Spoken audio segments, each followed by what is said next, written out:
Easter 2014, hopes for peace in the Holy Land? In the interview, President of the Lutheran World Federation, Bishop Munib Younan. Bishop Younan, we are here in the heart of Jerusalem's old city, only some few steps from the Church of the Holy Sepulchre, where Christians from all over the world come to visit and venerate the empty tomb. What is the meaning of this place for you as a Lutheran? Well, first of all, they are heartily welcome to the city of resurrection. And we are very happy that pilgrims come and not only see the holy places, but also see the people around them, see us as Christians who lived here for 2,000 years. For me, this feast, which we are celebrating today, the Feast of the Resurrection, is the feast of hope for our world today. Today, the world has lost hope, either in looking negatively to the climate change, or to poverty, or to the political and economic situation. The Church of Resurrection and the risen Lord has 2,000 years told us, you have hope. And this hope, which have really kept us to be around these holy places for 2,000 years as Palestinian Christians. You speak about hope, but what does Easter mean in modern times with all the problems worldwide? Well, I think the role of the church is to be prophetic. The role of the church must not really go, behind the fear the mass media is putting, the fear of politics, the fear of economy. The church has really to get its power from the risen Lord, and to get its power really to speak against any kind of manipulation, exploitation for human beings, violation of human rights, against any gender injustice. And the church has really to give hope in a hopeless situation. If the church is only a parrot of politicians, it is not prophetic. The church has to swim against the trend. And when it swims against the trend, it gives hope to its believers in this world. Let's focus the situation just here in the region, in the Holy Land. You were born in Jerusalem in 1950. You were raised in the Holy Land. If you look back on these more than 60 years of separation and conflicts and problems of war, discrimination, hopes, failed hopes, and so on, what stands out now?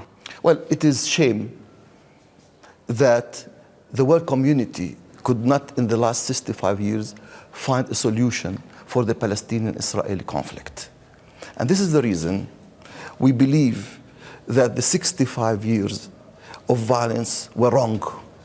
For me, what I believe today, and what I believe, that only with non-violence, with dialogue, that respects the international legitimacy, where we will have two-state solution on 67 borders, with shared Jerusalem for the three religions, Judaism, Christianity, and Islam, and for the two nations, Palestinians and Israelis, is the only way that we can go forward, and that we can give hope to our peoples. Time has come to say it's enough for war, it's enough for hatred. It is a time for peace based on justice and reconciliation based on forgiveness. You spoke of the two-state solution. It will bring peace and security for both sides, for Palestinians and for Israelis? Exactly so. I think, there is no other way than, on 67, the two-state solution, living side by side with peace, justice, and reconciliation on 1967 borders. There is no other way, my dear. And what do you expect from the world community or from the Europeans in this very difficult situation to find a solution between the two states? Well, what I expect from the European community is today I want to say, please don't build the just peace in this country only on interests. Please, you must really build it on the value of justice.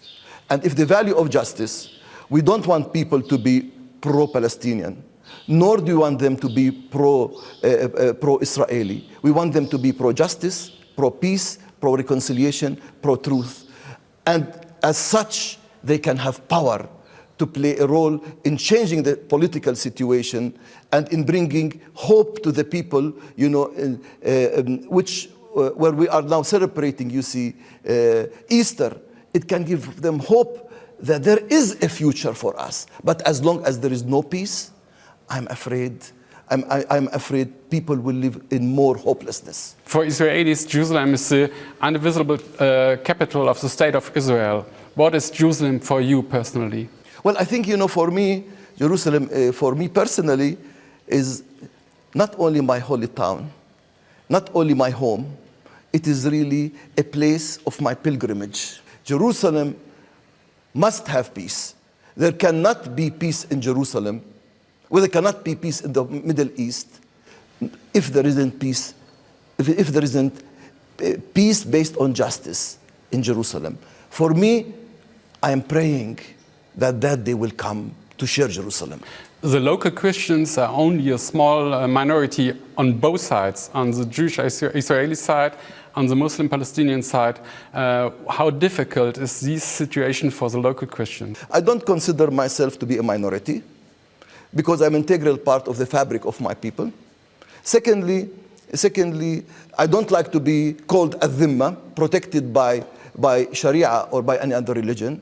I'm an integral part of my society. That is the strength of the Arab Christian. We have learned to live with Islam, and we have learned to live with Judaism.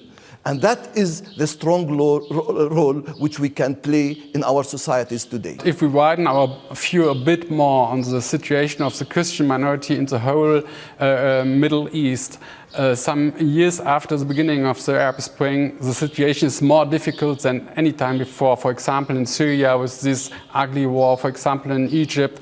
I think the situation for the Christian community is more difficult than 5 years ago, 10 years ago, or not?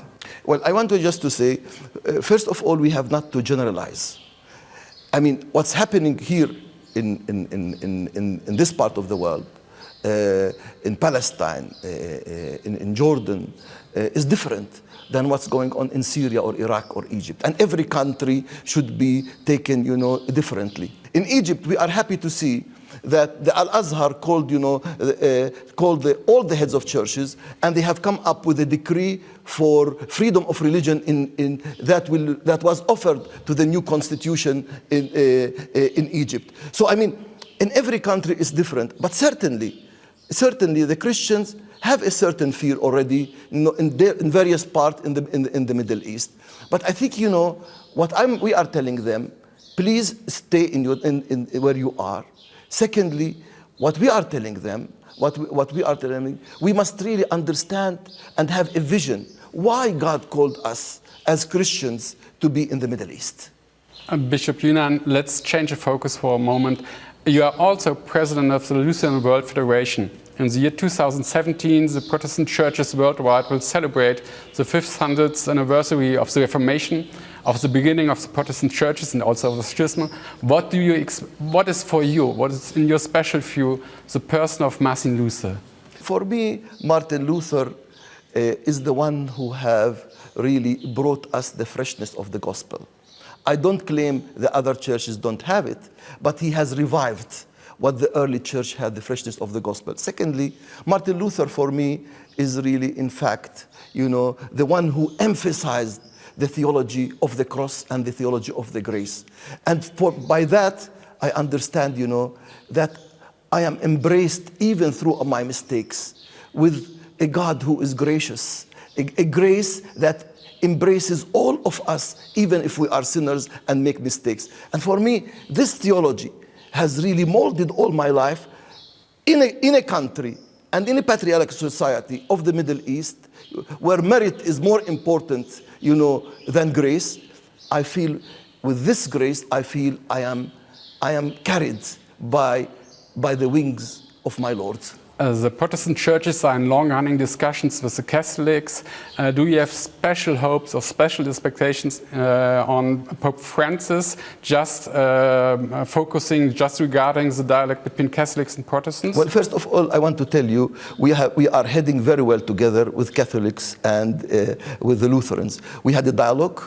We had a dialogue together, and we have developed the Lutheran Federation and the Vatican, a book which is From Conflict to Communion, which the LWF and the Vatican have sent to all the bishops in the world, asking them to take the result of these dialogues, the harvest of the fruit of these dialogues seriously, in which we are now emphasizing in it on the theology of baptism. But separation remains between the churches of the Reformation and the Catholic Church up to now.